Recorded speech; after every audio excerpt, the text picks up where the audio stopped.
Nos Bibles et regardons ensemble dans Ésaïe chapitre 10. Mon texte, c'est du verset 5 au verset 27. Et je voudrais vous parler du Dieu du jugement et du salut. Il y a un seul Dieu qui sauve, mais aussi il y a un seul Dieu qui juge. Tel est le Dieu de la Bible. Il est souverain en toutes choses. Et cela, nous voyons clairement ici dans Ésaïe chapitre 10, à partir du verset 5. Ici, c'est un message adressé à la nation de l'Assyrie que le Seigneur a suscité pour venir contre les 10 tribus du nord en Israël.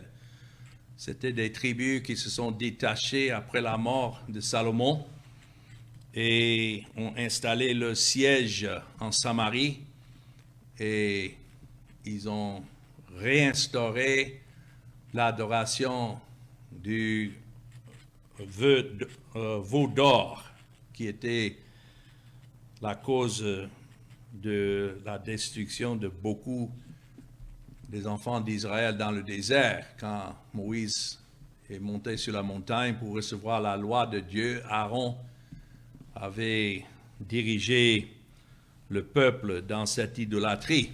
Et pour cela, beaucoup ont perdu leur vie. Mais voilà, après la mort de Salomon, ces 10 tribus du nord se sont rassemblées pour établir de nouveau cette fausse adoration. Et pendant des années, ces tribus ont suivi cette fausse adoration séparée de ce qui se passait à Jérusalem dans le temple que Dieu avait ordonné comme le seul lieu où devait adorer le peuple. Et pour cela, maintenant, Dieu suscite la nation de l'Assyrie, une mauvaise nation, une nation idolâtre, pour aller contre les 10 tribus du nord. C'est pourquoi le verset 5 commence avec cette menace. « Malheur à l'Assyrien, verge de ma colère. La verge dans sa main, c'est l'instrument de ma fureur. » Vous voyez la manière que c'est écrit là. Bien sûr, Dieu a suscité l'Assyrie pour servir d'instrument dans sa main, pour manifester sa colère contre les 10 tribus du nord. Mais l'Assyrie elle-même devait aussi subir le jugement de Dieu pour sa méchanceté. Il dit dans le verset 6, « Je l'ai lâché contre une nation impie, je l'ai fait marcher contre le peuple de mon courroux, pour qu'il se livre au pillage et fasse du butin, pour qu'il le foule aux pieds comme la boue des rues. Mais il n'en juge pas ainsi. » Donc c'est pour dire que l'Assyrie, quoique le Seigneur a suscité cette nation comme une verge de sa colère pour aller contre les nations du nord en Israël, néanmoins l'Assyrie elle-même n'a pas jugé que c'était Dieu qui était en train de l'utiliser de cette manière. Le peuple et le roi donnaient la gloire à leur propre puissance et à leur Dieu, petit Dieu. C'est pourquoi c'est écrit, mais il n'en juge pas ainsi, et ce n'est pas la pensée de son cœur. Voilà l'arrogance donc de l'Assyrie que nous voyons ici. Il ne songe qu'à détruire, qu'à exterminer les nations en foule, car il dit quoi? « Mes princes ne sont-ils pas autant de rois? N'en est-il pas été de Cano comme de Carchemish? N'en a-t-il pas été de Hamath comme d'Arpad? N'en a-t-il pas été de Samarie comme de Damas?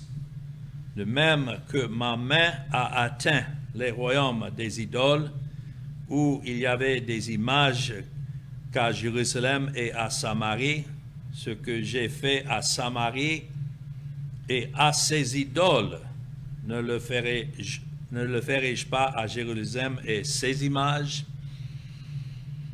Donc il est en train de donner des menaces pour les tribus du sud qui observaient les menaces de la Syrie et qui imaginaient que c'était seulement les tribus du nord qui devaient être touchées.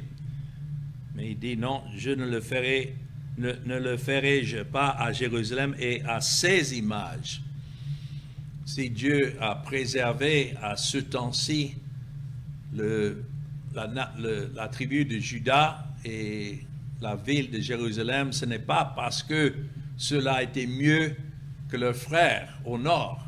Non, c'était parce que Dieu est le juge et c'est lui qui détermine les temps et les endroits de ses jugements. Et pour le moment, Jérusalem devait être préservée, mais Dieu est en train de dire ce qui s'est passé en Samarie avec ses idoles. Ne pouvait-il pas aussi agir de la même manière à Jérusalem et à ses images? C'est écrit, verset 12, « Quand le Seigneur aura accompli, notons, toute son œuvre. » C'est pourquoi le titre, c'est le Dieu du jugement. Lorsque le Seigneur aura accompli toute son œuvre sur le mensonge ou bien sur la montagne de Sion et à Jérusalem, c'est là qu'il a dit, « Je punirai le roi d'Assyrie pour le fruit de son cœur orgueilleux. » Voilà comment Dieu agit. Il utilise une nation pour punir une autre et puis ensuite il retourne et il punit la nation qu'il a utilisée comme instrument de sa colère contre une autre nation. Quand nous voyons aujourd'hui les guerres et les nations qui se soulèvent l'une contre l'autre, il faut savoir que c'est Dieu qui agit. Et c'est sa main qui détermine la suite de toutes choses. Mais comment est-ce que Dieu juge ces nations? C'est à cause de l'orgueil. Notons dans le verset 12 encore, « Et pour l'arrogance de ses regards hautains, car il dit, c'est par la force de ma main que j'ai agi. » Combien les gens raisonnent comme ça aujourd'hui, imaginant que c'est par leur détermination, leur soi-disant libre arbitre, qui n'est pas un libre arbitre. L'homme est pécheur, donc il agit toujours selon sa nature. Mais ça se manifeste en se donnant la gloire pour tout ce qu'il fait. Comme ici, les Assyriens raisonnaient. Il dit, c'est par la force de ma main que j'ai agi, c'est par ma sagesse, car je suis intelligent. J'ai reculé les limites des peuples et pillé leurs trésors, et comme un héros, j'ai renversé ceux qui siégeaient sur des trônes. Et c'est vrai. À cette époque, la nation d'Assyrie régnait sur le monde. C'est le Seigneur qui les a suscités pour accomplir sa volonté. Mais le roi de la Syrie et le peuple ne reconnaissaient pas la main du Dieu souverain en cela. Ils avaient leur propre Dieu, petit d. Et néanmoins, Dieu agissait, même s'il ne reconnaissait pas sa main en ce qui s'est passé. Et c'est ce que l'homme ferait, toujours. L'homme fera. Il se donnera la gloire chaque fois, au lieu de reconnaître la main de Dieu en toutes choses. Verset 14 continue, et c'est ainsi que nous voyons l'arrogance de la Syrie. J'ai mis la main sur les richesses des peuples comme sur un nid, et comme on ramasse des œufs abandonnés, j'ai ramassé toute la terre. Nul n'a remué l'aile, ni ouvert le bec, ni poussé un cri. C'est pour dire que personne ne pouvait opposer à la puissance de l'Assyrie que Dieu leur avait donnée à cette époque. Cette nation de l'Assyrie, aujourd'hui, représente la nation que nous connaissons comme l'Iran. Et il faut savoir que en Iran, aujourd'hui, ceux qui sont au Seigneur, un reste que le Seigneur a préservé, ils sont persécutés. Ils ne sont pas libres de pouvoir adorer le Dieu de la Bible aujourd'hui. S'ils se réunissent, ils doivent se réunir en secret. C'est un peuple qui continue à être persécuté jusqu'à aujourd'hui. Aujourd'hui, c'est une nation musulmane, mais le Dieu des musulmans n'est pas le Dieu de la Bible. Les musulmans croient à la souveraineté de Dieu. C'est pourquoi, quand ils disent « Inch'Allah », c'est-à-dire si Dieu le veut, ils sont en train de reconnaître en quelque sorte que ce qui se passe, c'est Dieu qui doit l'ordonner, mais ce n'est pas le Dieu de la Bible. Ils ne croient pas surtout au Dieu trinitaire de la Bible, où il y a le Père, le Fils et le Saint-Esprit qui agissent comme un seul Dieu. Pour eux, dire que le Seigneur Jésus est Dieu dans la chair, c'est une offense. Pour eux, c'est du blasphème. Pourtant, c'est ce que Dieu est. Donc, rien n'a changé depuis cette époque. Ici, nous sommes des centaines d'années avant l'arrivée du Christ et on continue aujourd'hui à l'an 2022. Rien n'a changé. Dieu a préservé la nation, mais ce n'est plus la puissance que c'était lorsque Ésaïe annonçait ses prophéties. Alors, nous voyons ici comment Dieu évalue l'arrogance de la Syrie, exactement comment Dieu évalue l'arrogance de n'importe quel pécheur.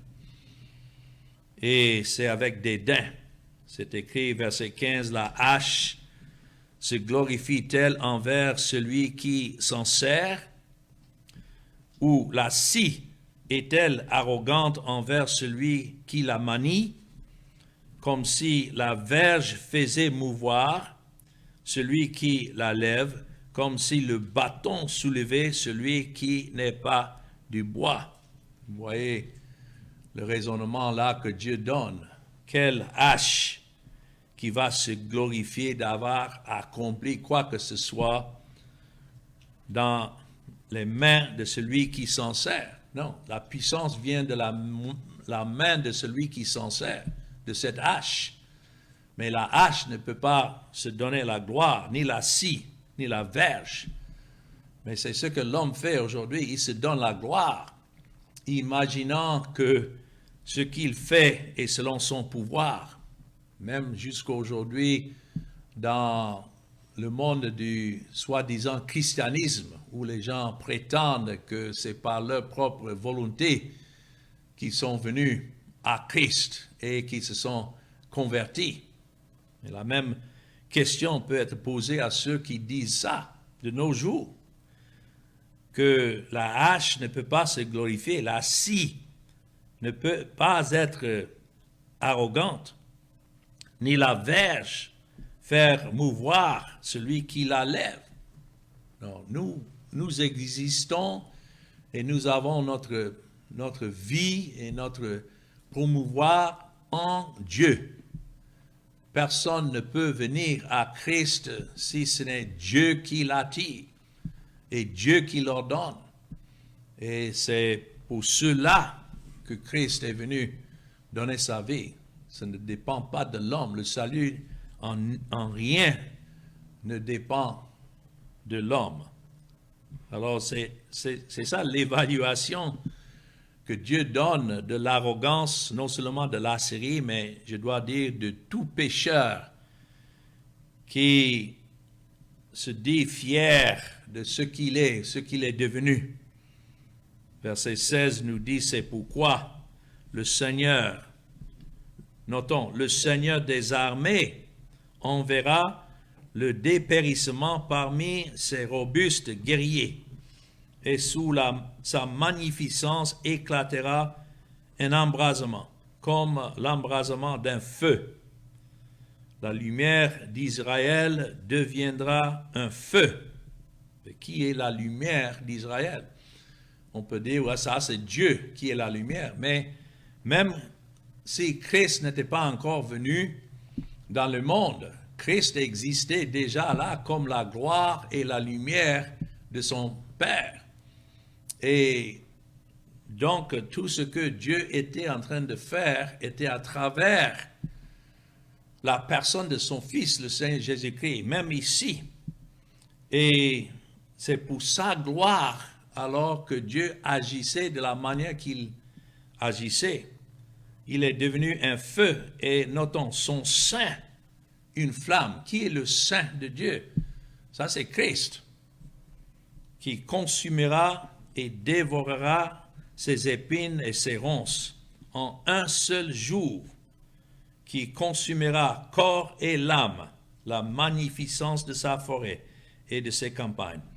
Il en sera comme d'un malade qui tombe en défaillance. Le reste des arbres de sa forêt pourra être compté, et un enfant en écrirait le nombre. Même un enfant. Cela veut dire que quand Dieu a fini de brûler la nation de la Syrie, et la Syrie est tombée, effectivement, lorsque Dieu a suscité des années plus tard, 150 ans plus tard, la nation de Babylone, Nebuchadnezzar. C'est lui qui est allé contre la nation de la Syrie et l'avait complètement détruit. C'est ainsi que ce que nous sommes en train de lire ici s'est réalisé.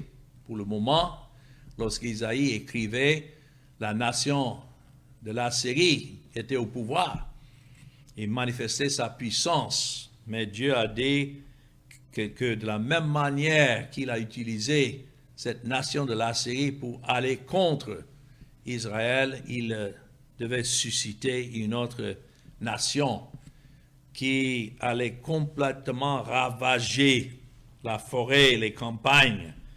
Celui qui était bien fort au début est devenu comme un malade et est tombé en défaillance. Voilà le langage que Dieu utilise pour démontrer que ce n'est pas l'homme qui détermine sa fin, mais c'est Dieu.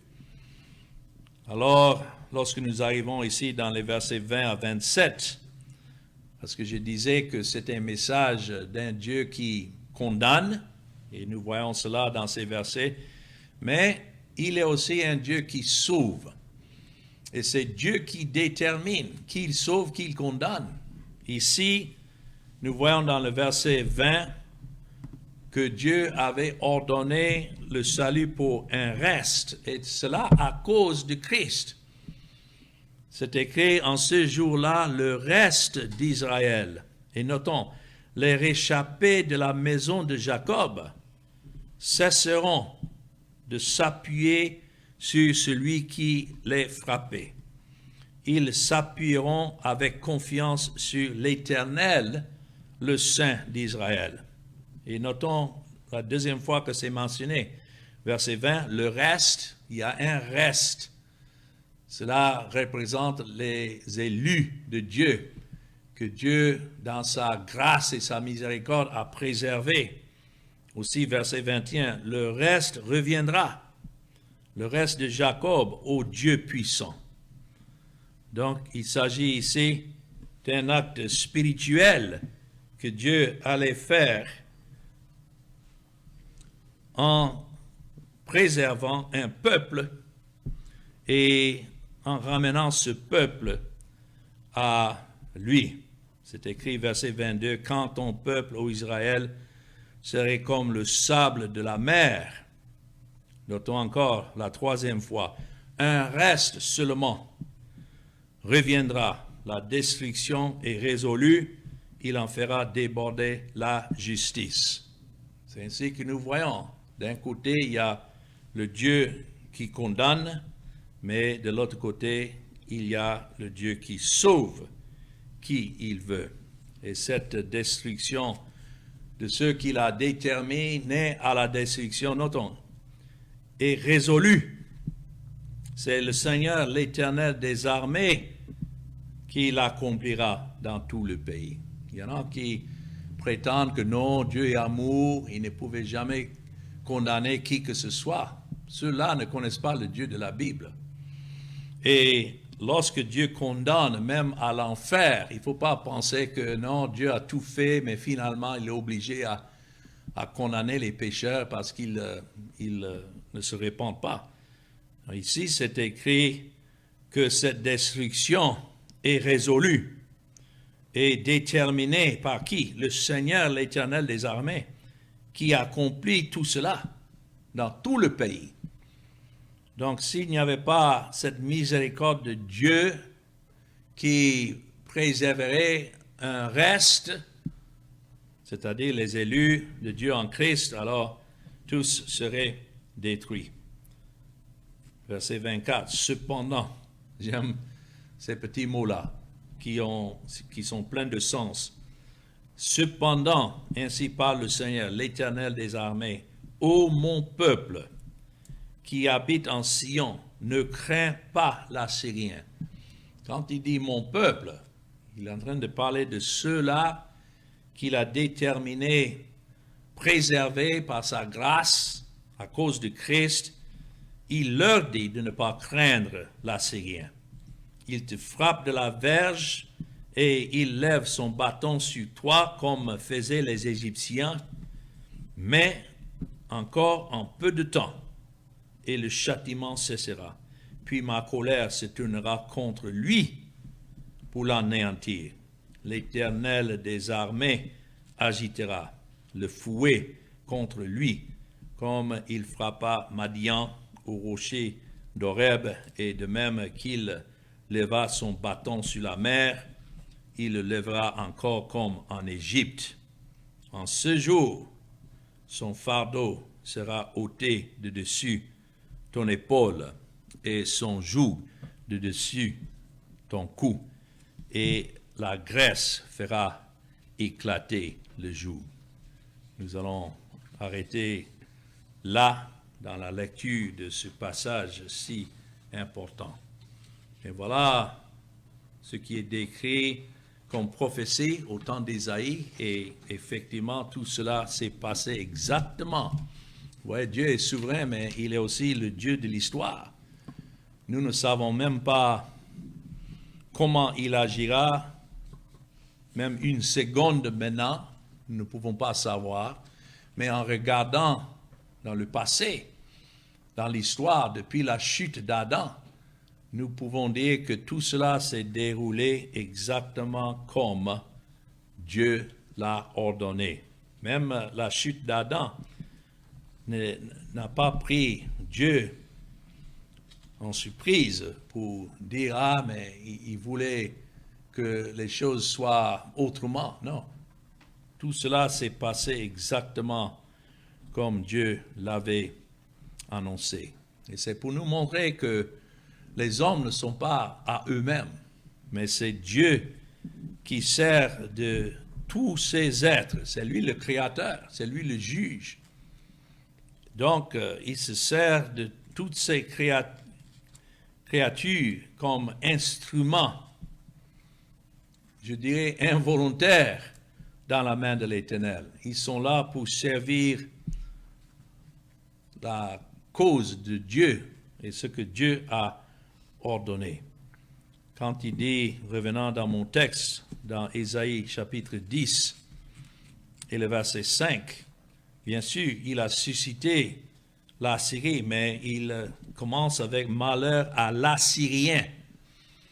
Donc ici, la parole n'est pas simplement adressée contre le roi de la Syrie, mais contre tous ceux qui se nomment Assyriens, qui sont nés de cette postérité. Et il leur dit, il les appelle la verge de sa colère. Dans la partie précédente que nous avons déjà vue dans Ésaïe 7 et le verset 1. Ça retourne en arrière plusieurs chapitres jusqu'à ce que nous avons vu la dernière fois, chapitre 10 et le verset 4.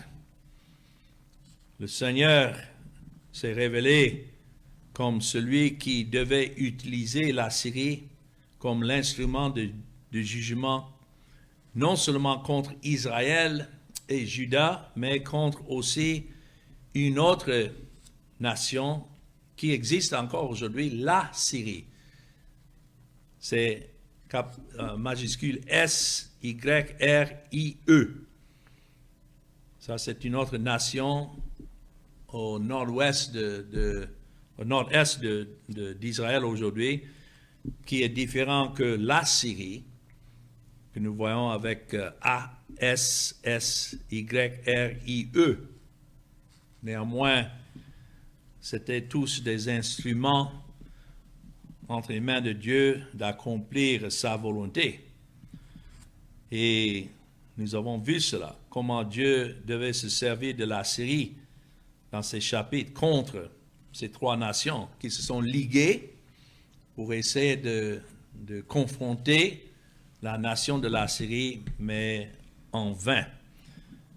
Donc c'est ici, nous voyons une tenue, un changement, où bien sûr Dieu devait se servir de la nation de la Syrie, mais maintenant, malheur à l'Assyrien, qui était verge de sa colère.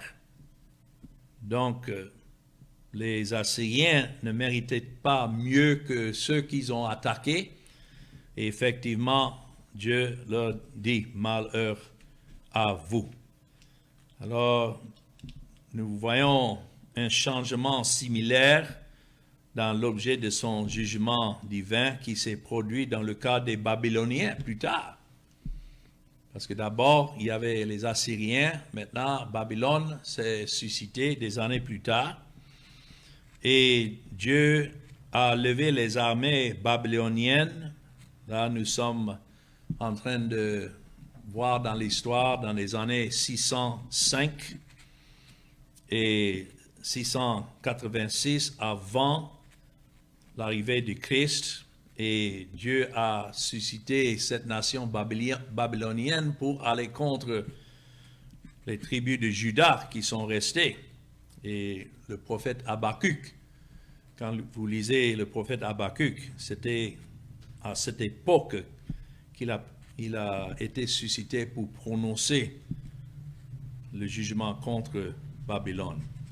Alors en tout cela, nous voyons que Dieu est un Dieu de jugement. Dans le psaume 76, si vous regardez là avec moi, nous voyons que c'est écrit, même la colère de l'homme louera le Seigneur.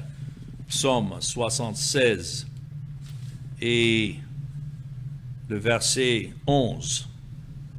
L'homme te célèbre, notons, même dans sa fureur, quand tu te revêts de tout ton courroux.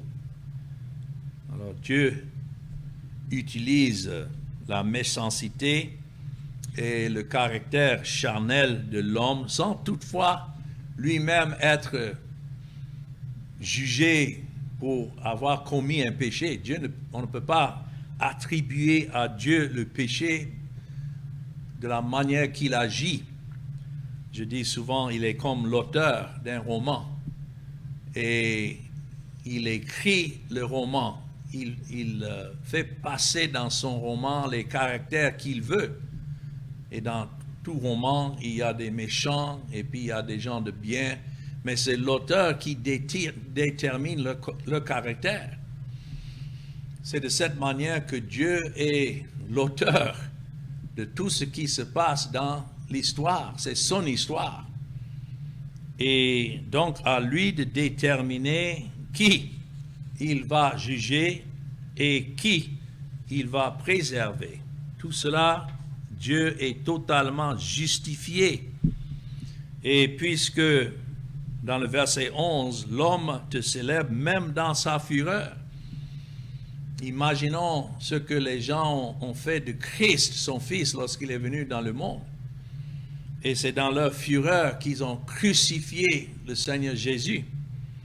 Mais en tout cela, comme Pierre le dit dans son message le jour de Pentecôte, dans Actes chapitre 2, et le verset 23, nous lisons là que ce que les hommes ont fait de Christ,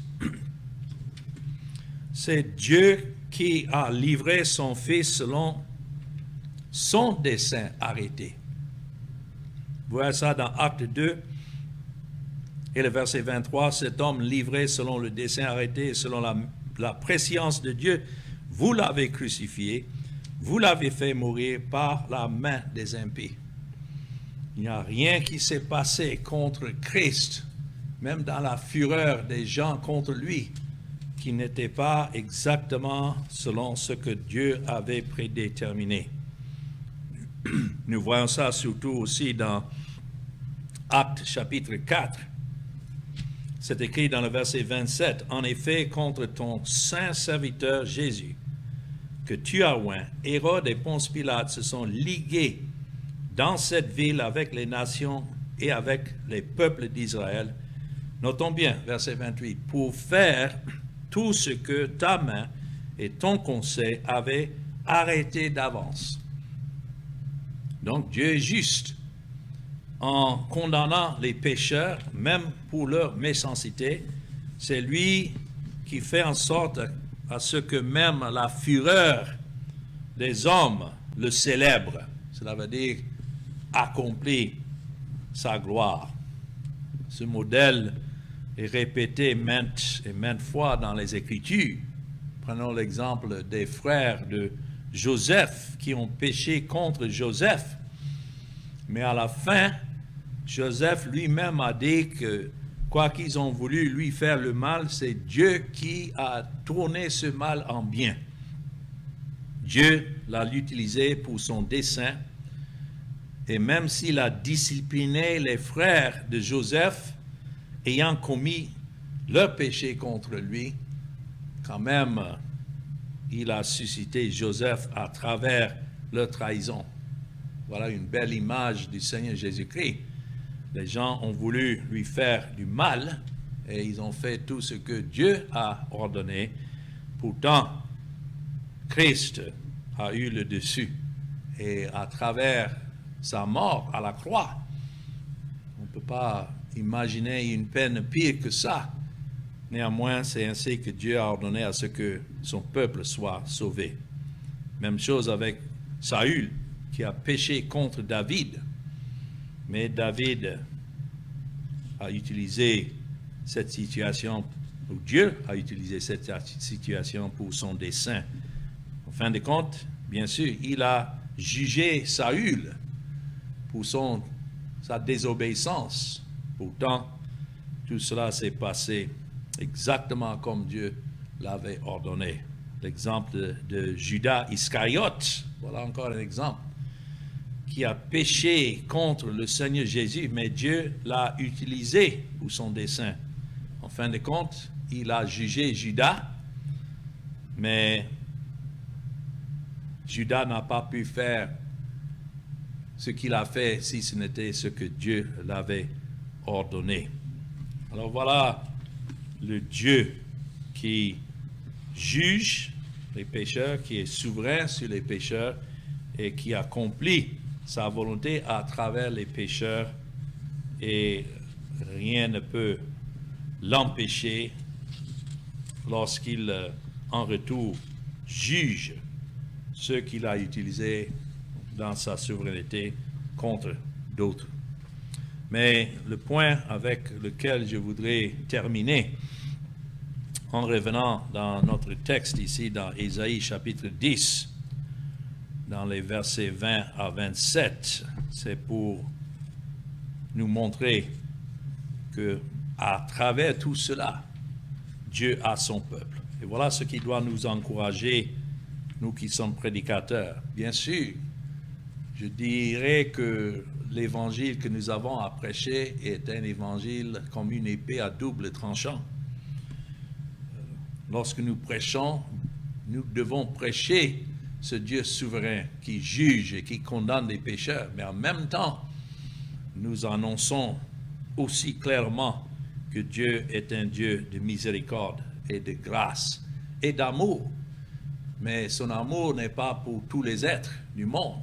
Ici, son amour n'était pas envers cette nation de la Syrie, mais il a son peuple. Et voilà le point que je voudrais souligner tout à l'heure dans les versets 20 à 22. 3 fois, c'est mentionné son peuple et un reste. Et par la grâce de Dieu, c'est ainsi.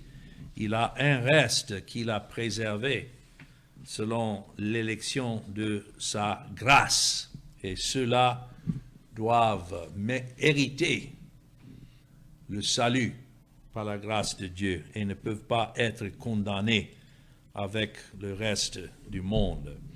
C'est de ça que Paul a écrit dans son épître aux Éphésiens.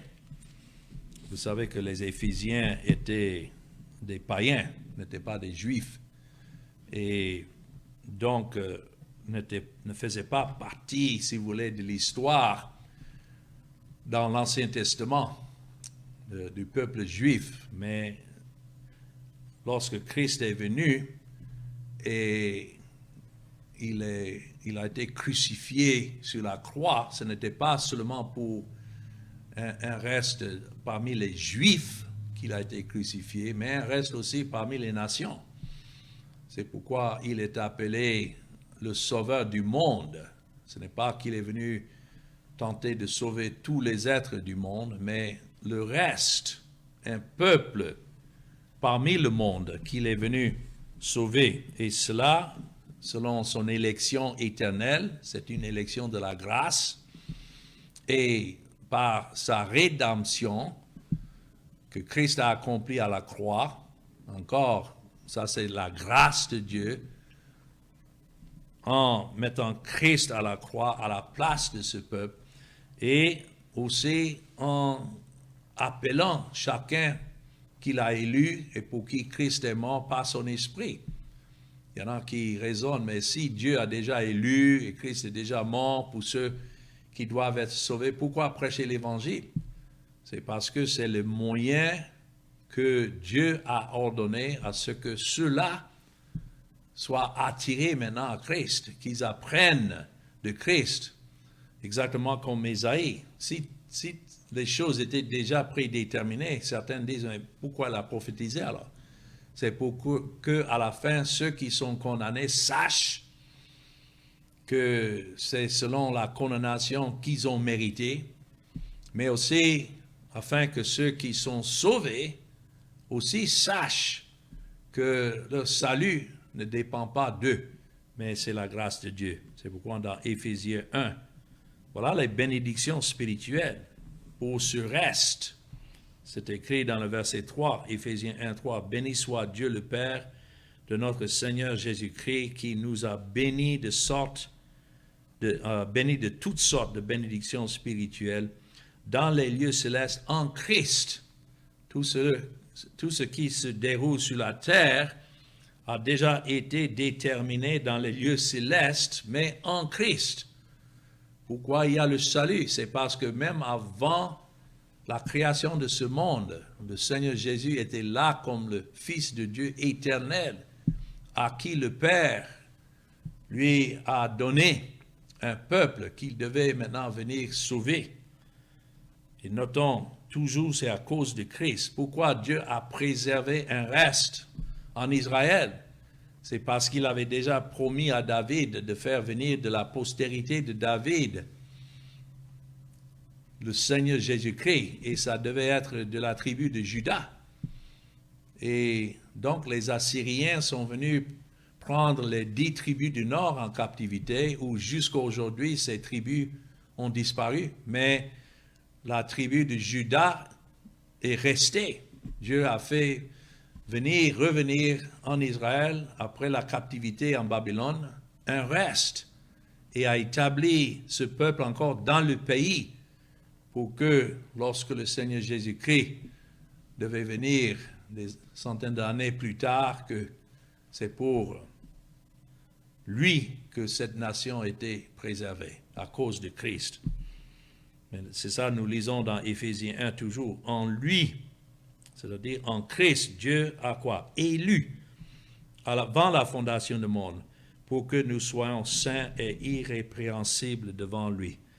Nous ayant quoi? Prédestinés dans son amour à être ses enfants d'adoption par Jésus-Christ, selon le bon plaisir de qui? Sa volonté. Ce n'est pas selon notre volonté, mais sa volonté. À la louange de la gloire de sa grâce qu'il nous a accordée en son bien-aimé. En lui, nous avons la rédemption par son sang, la rémission des péchés. Notons, selon la richesse de sa grâce que Dieu a répandue abondamment sur nous par toute espèce de sagesse et d'intelligence. Quel Dieu! Bien sûr, un Dieu qui condamne, et il est juste en condamnant les pécheurs, mais un Dieu qui sauve.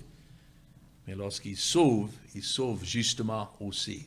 S'il sauve, c'est parce que Christ a payé la dette. Christ a satisfait la loi et la justice de Dieu. Et c'est ainsi que Dieu peut sauver. Alors nous allons nous arrêter là pour cette fois-ci, revenir sur ce passage la prochaine fois dans Isaïe 10 et le verset 28 à 34. Alors que son nom soit béni. Amen.